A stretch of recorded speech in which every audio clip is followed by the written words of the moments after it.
I didn't really have anyone teaching me. Right. So I mean, I did work at a brewery, but I was just kind of messing around at home, just with friends and stuff like that. And the beers were bad. It was in a bathroom closet, and I don't know what was wrong with that closet or whatever, but there's a lot of giving it complimentary flavors. No, it didn't do anything to help. No temperature control, no nothing. Just bucket in the closet, and it was beer, but it wasn't good. The drinkability was questionable. Are you a brewhead? I'm a brewhead. Are you a brewhead? I'm a brewhead. Y'all are brewheads? Yeah, we brewheads. So pour a glass of craft beer, we can do this. Yeah. What's good, y'all? This is C Certified Brewhead, and welcome to episode 141 of Beer and Other Shit podcast. This afternoon, we are in glorious Markham, Ontario, with Jordan Mills, co-founder and head brewer of Rouge River. My friend, thank you for having me. My pleasure. Pleasure to be here. If you are watching, you'll see that we have hazy beers in front of me. If you're listening, you won't know that, but now you do know, so that means very, very happy. Been following your stuff for a while. Just checked Untapped. I've only had 3 of your beers over the years, which is a disgrace. Great to finally be out here. Excellent. It's fantastic. So we're going to be running through today a flat of the beers that we have now. By the time this podcast comes out, it'll be about 2 weeks. So a lot of these should still be available. Yes. And highly likely a bunch more. Or to be made again, for sure. Or to be made again, either way. Definitely. So let's start with the first one. Which bad boy is this? This bad boy is our Beneath the Planet of the APAs. Yeah. So it's kind of our rotating pale ale series. So Okay. we tend to change up the recipe every time. We have a whole series. We started with Planet of the APAs, then it was like Escape from the Planet of the APAs, Rise of the Planet of the APAs. So it's just kind of a rotating series. So we'll kind of go back and forth and move around and redo stuff. So it's kind of just our excuse to make pale ales, but always change the recipe. Right, so it's never boring. It's never boring. There's always a new hop. There's always some new combination of different ingredients in there. I love it. Yeah. Cheers, man. Cheers. Get it in ya. Oh, I love it. Creamy. Yeah. Oh, what hop is that? So this is a brand new hop called Sabro. I thought, okay, I was gonna get cocky. I've absolutely, because I had a couple Sabro single hop beers lately. Okay. I'm like, I know that flavor. Yeah. Okay, get the photo. Glorious. Oh, look at that, man. Look at that. It's a good one. Beautiful. So this has got Sabro in it. Sabro Azaka blend. Sabro Azaka. So nice. yeah, this is first beer that we've done using Sabro. Just managed to get one box of it. So just figured why not throw it into Give it a crack. the pale ale. How do you feel about it? Happy with it? I feel good about it. I heard a lot of like really good things. It has like a unique kind of coconutty note to it. Yes, It's very tropical kind of fruity coconut kind of flavor. Yes. Which is super unique. You don't see a lot of hops that have that kind of tasting not. note in it. And then the Azaka is just a little more of that pineapple-y mango kind of tropical thing. Super low bitterness. Some wheat and oats kind of classic thing going on there. Super creamy too. Yeah. I love it. Nice and chalky. I love that that vibe in Super drinkable. This is actually a 0 IBU pale ale as well. Oh, 0? So we've been nice. experimenting with some 0 IBU stuff. Okay. Even though we don't declare it as well, it is kind of declared, but you know, you wouldn't necessarily know it was a 0 IBU pale ale. Right. So what does that mean? No bitterness, no hops, and no bittering hops. Yeah. So basically, the way that we add the hops is all done to avoid any IBU. So we do add hops on the hot side, but it's below the temperature at which bitterness is extracted. Right. So if you do see these 0 IBU IPAs, that could either mean that it's only dry hopped, or that if they do add hops on the hot side, it's below that temperature. Okay. I didn't realize. Yeah. So there's a lot of ways to make a 0 IBU IPA, but this is kind of like an experiment with 0 Doing IBUs. that. Yeah. This is great. Super crushable as well. Yeah. Like it's 5.2. Yeah, Nothing too 5.2, crazy. Yeah. I love it. I also I love that everything is hazy as well. I definitely want to get into why, because that's something that, like, I guess, do you make any clear, aside, I mean, clearly the second beer here is, but that's a whole different story. I guess you don't really make clear IPAs or West Coast sort of IPAs generally? No. We've experimented with some stuff in the past. Like our winter IPA was a little more of like a traditional, little bit of caramel malt in there, I would say. So slightly darker. But yeah, slightly darker. So our winter stuff, you know, our winter IPAs in the past have been with some crystal caramel malt. Okay. But I personally don't really like crystal malt. Okay. at all. Yeah, it's not your thing. And to be honest, our customer base seemed to agree with that Yeah. as well. So You got a good thing going. We would make certain recipes like the winter IPA that had some crystal malt, and I could tell it was not selling quite as much as some of the other stuff. And anything with like a little bit of amber color, it would still sell, but I could tell people weren't really into it, and I wasn't really into it. So essentially, we've kind of gone like crystal free, Right. on most of our Crystal on most of our IPAs and pale ales. So you'll see combinations of like wheat and oats, some English malts, some Canadian malts, German malts, whatever. But typically like zero or none, like basically none. No crystal malt, no caramel malt. All right. So no caramelly, raisiny flavors. Yeah, these beers are all supposed to be hop bombs, not supposed to be like malty by any means. Right. Or the malt characters should be super subtle, if Right, anything. like complementary to like the hop, but the hops of Let the hops key shine, players, right? as the people say. As they do say. As the people say. Tell us about how you got into beer, man, and how that led to the brewery starting. Yeah, I became a home brewer, back in beginning of 2011. Okay. Yeah, I was working for Mill Street back in the day. All right. As a brewer? No. Oh, no. So I started in marketing. I was doing sponsorship and events. So I was like running Sick. festivals, doing tastings. That was kind of my entry into the industry. And that got me into like going to festivals because I was working festivals. So Right. tasting different beers, just expanding my palate a lot. And for me, I remember trying a double IPA back in, I think it was 2010 actually. And I had never had a double IPA before. It was from Garrison in Halifax. Yeah. And I had their double IPA, and it blew my mind. Yeah, I was like, what this is is the this? most dank, bitter thing I've ever tried in my life. I'm You like, liked it I immediately? think I Yeah. like this. I like that. I think of it. Well, it's so intense, right? Like so bitter, so Yeah. grapefruity, but so delicious. It makes you want to figure out like why do people like this, I guess. It was so different than anything I've had. And then Yeah. the other thing that happened was that beer wasn't sold in Ontario at the time. So they just Right. brought it for this festival and just brought it to taste. They were going to be selling to the LSBO later, but not at that time. So I was like, I love this. And there was nothing in Ontario as far as back in those days, there was nothing like that in Ontario. Like IPAs back then weren't quite what they are today. So that True. kind of drove me to start making it myself. And then as we know, like IPAs are best fresh. Yes. And so like what fresher way to have it than you making it. Right. Does it get better? And then you could just have it at home. So it was kind of like those two things together that started me into Okay. brewing. And were you good straight away? No. No. No. Kind of No. took a bit of time? No, I was doing like, plastic buckets, Yeah, the 5-gallon, the big guys and stuff. 5-gallon plastic buckets. I didn't really have anyone teaching me. Right. So, I mean, I did work at a brewery, but I was just kind of messing around at home, just with friends and stuff like that. And the beers they were bad. bad. It was in a Gotta start bathroom somewhere. closet, and I don't know what was wrong with that closet or whatever, but there's a They lot weren't of giving it complimentary flavors. no. It didn't do anything to help. No temperature control, no nothing. Oh, just bucket yeah. in the closet, and it was beer, but It wasn't good. the drinkability was questionable.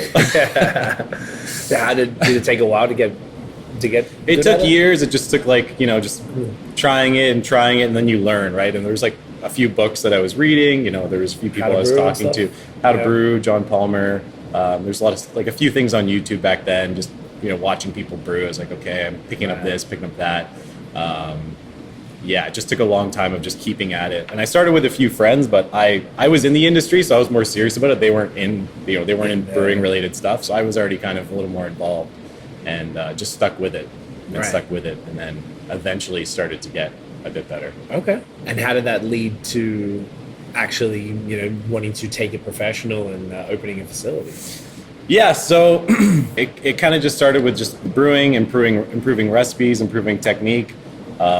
The beer became more drinkable. It actually eventually became pretty good. Right. And then it became this point where I'd be bringing stuff to my partner's place, and we'd be trying it, and we'd be like, this is as good as whatever we're buying from X brewery or Y brewery at the time. Right. And that was kind of like, hey, like, there's nothing in Markham that makes, there's no place in Markham that serves beer like this or that makes beer like this.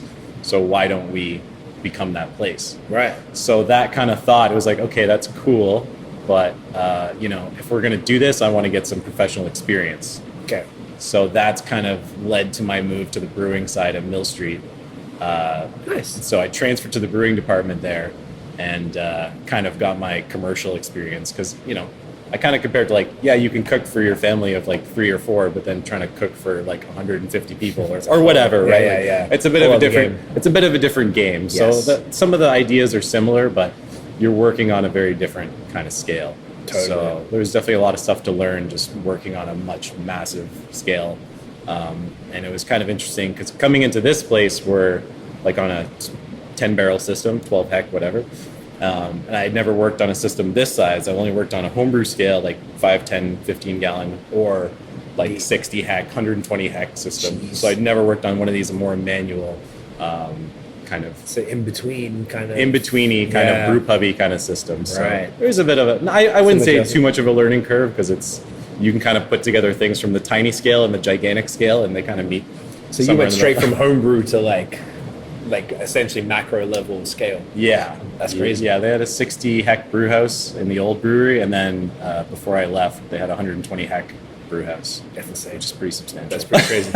Did you come up with any recipes there, or were you more sort of learning? Was it more like the procedural kind of experience where like you're brewing the same beer day in, day out? I wasn't involved in any recipe development there. Okay. I was doing a lot of that at home, like just kind of on my home system experimenting. Right. So So if you learn something new, you could be like, all right, let me take that home and see how I could. yeah, it's all just good process, good technique, really. Yeah. But recipe stuff wasn't a big thing there. It was more just like pretty set recipes, and it was just like execute this thing. Getting to know how the process and stuff, which I think is really key. Yeah, exactly. Yeah, So it's yeah. more like dialing in the process stuff, and then the experimentation and recipe development and all that was more like just my personal stuff Gotcha. at home kind of deal. Gotcha. I hear it a lot that it's either Mill Street in Toronto, maybe Amsterdam as well. In Montreal, it's like Saint Ambroise or McCaw's or whatever, places like that where a lot of really good brewers get to go in and this or Trois Brasseurs, stuff like that, get to like hone their processes. I think it's really cool. Like it's like an interesting thing. It's like you really go in there, you see this ridiculous scale, you know how things work, you know how one mistake can affect everything, blah, blah. Then when you scale that back, because generally if you're working that, you've probably done some homebrew. Yeah, So it's kind of like a really cool like schooling, I guess. definitely. And the people you meet too are brewers. super talented, and everyone brings a different set of skills and a different background. Right. You just meet so many great people, and yeah. It's dope. Yeah. And then, so you were doing that, you were tweaking the homebrew, and then when did this become a reality?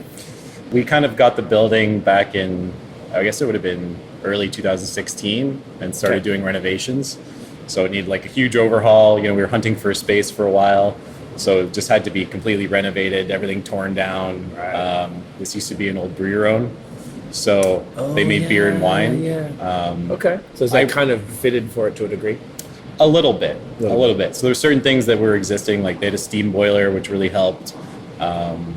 They had a bar, which we refurbished and kind of redid completely. But this same essentially? Walk-in coolers were existing. Wow. But yeah, the brew system was useless to us because it was more, it was like 10-gallon batch kind of setup. Because it's for the homebrew, yeah. Kind of a brew your own kind of setup. So that kind of helped us a bit, but the place still needed to be completely redone. So, Right. so yeah, we moved into here, kind of had to completely rebuild it. And then, October 2016, we got the doors open. October 2000. Okay, so I was this year 3. basically working at Mill Street up until like the week before we opened.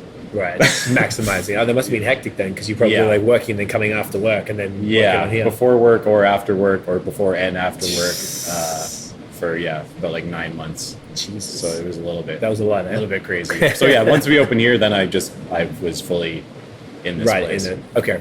And I guess you would have been brewing in that lead up and like doing test batches and stuff. A little bit. Or was it more like just balls to the wall, like we're doing it? It's like we got all our paperwork, we got everything, and the beer's good. Like, all right, let's go. What beers did you open with?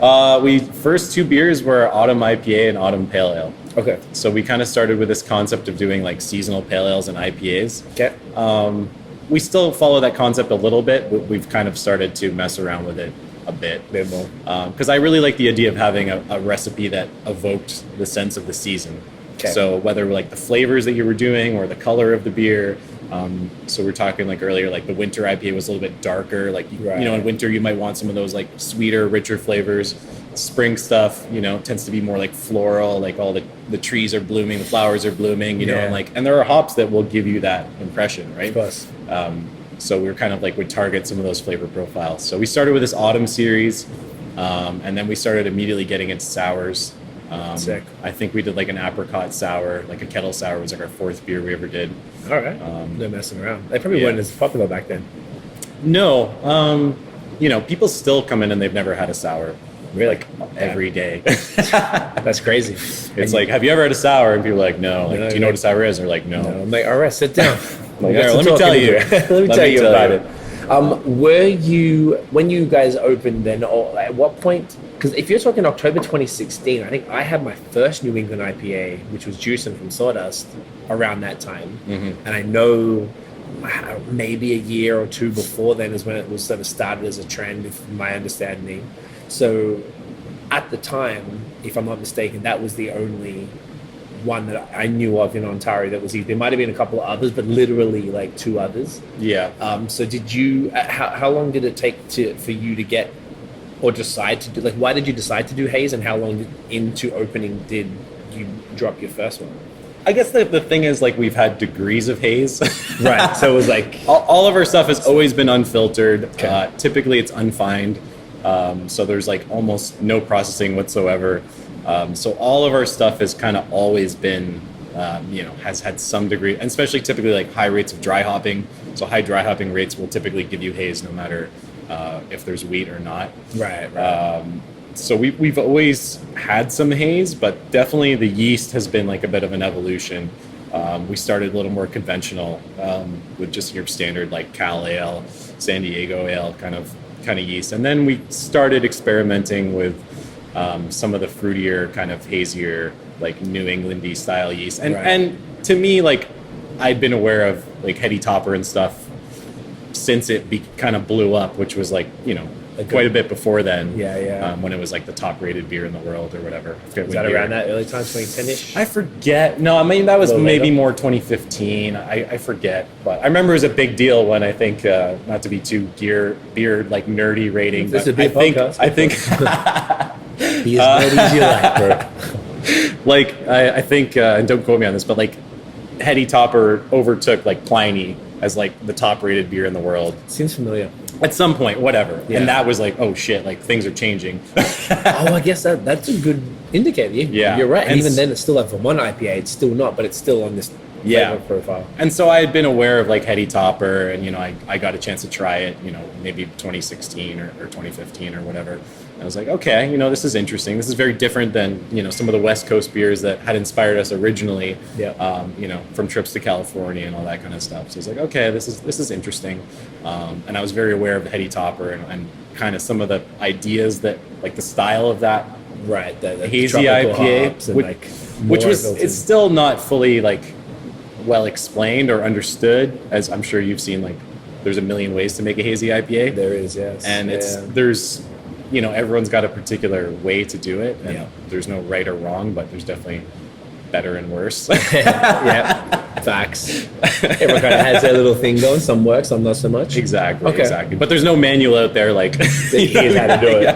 Although, because like you see, like at the I want to say it was either like GABF in Denver last year was the most entries into the contest, or at least in the festival were hazy IPAs, and I think there was some sort of judging thing based on that, and therefore there's a BJCP now for that. But I don't know if that I think it more tells you what the beer is supposed to taste like as opposed to how to make it. Yeah, there's a few ideas, like wheat and oats are pretty like accepted. Pretty common, right? Yeah. Higher chloride content in the water is like somewhat accepted.